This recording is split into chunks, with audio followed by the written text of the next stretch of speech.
ಒಂದು ಚಿಕ್ಕ ಬೀಜದಿಂದ ಬಿಸಿ ಕಂದು ಮಣ್ಣಿನಲ್ಲಿ ಒಂದು ದೊಡ್ಡ ಆಹಾರದ ಪ್ರಯಾಣ ಕಂಡು ಬರಲಿದೆ. ಬೆಳೆಯುವುದನ್ನು ನೋಡಿ ಆಕಾಶದವರೆಗೆ ಏರಿಕೊಳ್ಳುವುದನ್ನು ನೋಡಿ, ಕೃಷಿಯಿಂದ ಕಾರ್ಖಾನೆಯವರೆಗೆ ಬನ್ನಿ ಸೇರಿ ಪ್ರಯತ್ನಿಸೋಣ. ಬೀಜವು ಸೂರ್ಯನ ಬೆಳಕು ಮತ್ತು ಮಳೆಯಲ್ಲಿ ಚಿಕ್ಕದಾಗಿ ಆರಂಭವಾಗುತ್ತದೆ.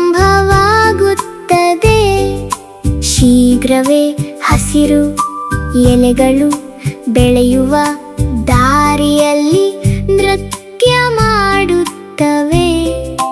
ನೆಡುವುದು ಮತ್ತು ಮೊಳಕೆಯೊಡೆಯುವುದು ಇಂದು ಕಥೆಯನ್ನು ಆರಂಭಿಸುತ್ತದೆ.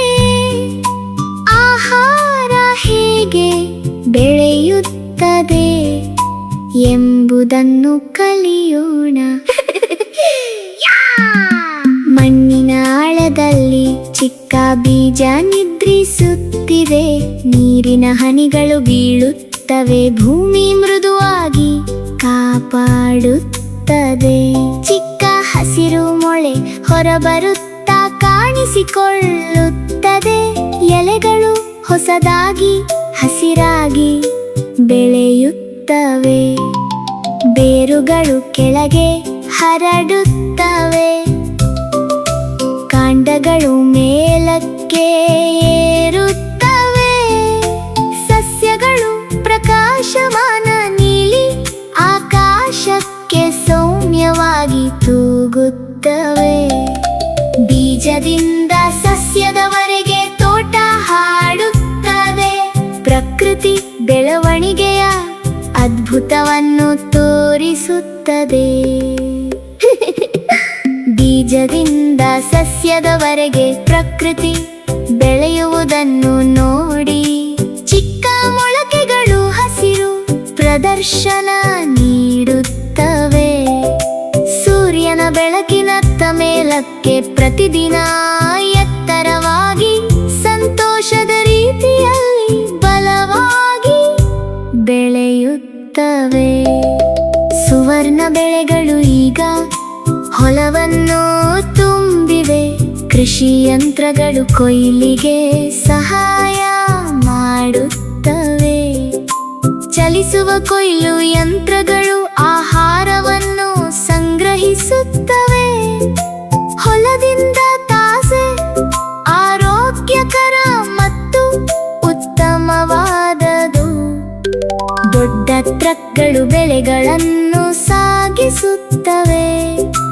ಯಂತ್ರಗಳು ಕಾರ್ಯನಿರ್ವಹಿಸುವ ಕಾರ್ಖಾನೆಗೆ ಜ್ಯೋತಿ ಸಾಲುಗಳಲ್ಲಿ ವಿಂಗಡಿಸಿ ತೊಳೆಯುತ್ತಾರೆ.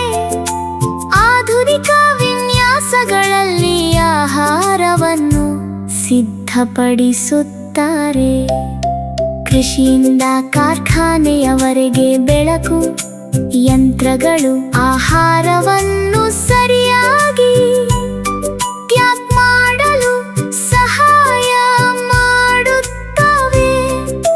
ಸ್ವಚ್ಛವಾಗಿ ವಿಂಗಡಿಸಿ ಹೊರಡಲು ಸಿದ್ಧವಾಗುತ್ತದೆ.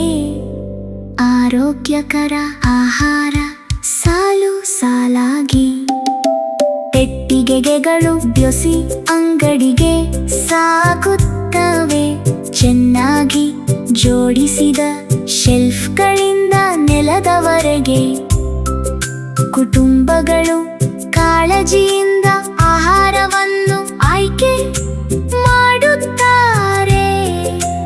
ಅಡುಗೆ ಮಾಡಲು ಮತ್ತು ಹಂಚಿಕೊಳ್ಳಲು ಆರೋಗ್ಯಕರ ಊಟಗಳು ಮನೆಯಲ್ಲಿ ಅಡುಗೆ ಮನೆ ಹೊಳೆಯುತ್ತದೆ. ಅಡುಗೆ ಸಮಯ ಎಲ್ಲರಿಗೂ ಗೊತ್ತಿರುವಂತೆ ಬೀಜದಿಂದ ತಟ್ಟೆಯವರೆಗೆ ಪ್ರಯಾಣ ಮುಗಿಯುತ್ತಾನೆ. ಎಲ್ಲರಿಗೂ ರುಚಿಯಾದ ಊಟ ಬೀಜದಿಂದ ಸಸ್ಯ ಮನೆಯಿಂದ ಕಾರ್ಖಾನೆ ಸಾಲು, ಅಂಗಡಿಯಿಂದ ಅಡುಗೆ ಮರಿ, ಎಲ್ಲವೂ ಸೇರಿ ನಾವು ತಿನ್ನುವ ಆಹಾರಕ್ಕೆ ಒಂದು ಕಥೆ ಇದೆ. ಇಂದು ಚಿಕ್ಕ ಬೀಜದಿಂದ ಊಟದವರೆಗೆ ಪ್ರತಿ ಊಟ ಎಲ್ಲೋ ಆರಂಭವಾಗುತ್ತದೆ. ಮಣ್ಣು, ಸೂರ್ಯ ಮತ್ತು ರೈತರ ಕಾಳಜಿಯಿಂದ ಬೆಳೆದು ಆಗಿ ದೂರ ಪ್ರಯಾಣಿಸಿ ಆಹಾರದ ಸಾಹಸಗಳು ನಮ್ಮನ್ನು ತಾರೆಗಳನ್ನಾಗಿ ಮಾಡುತ್ತವೆ. ಹೀಗಾಗಿ ಇಂದು ನೀನು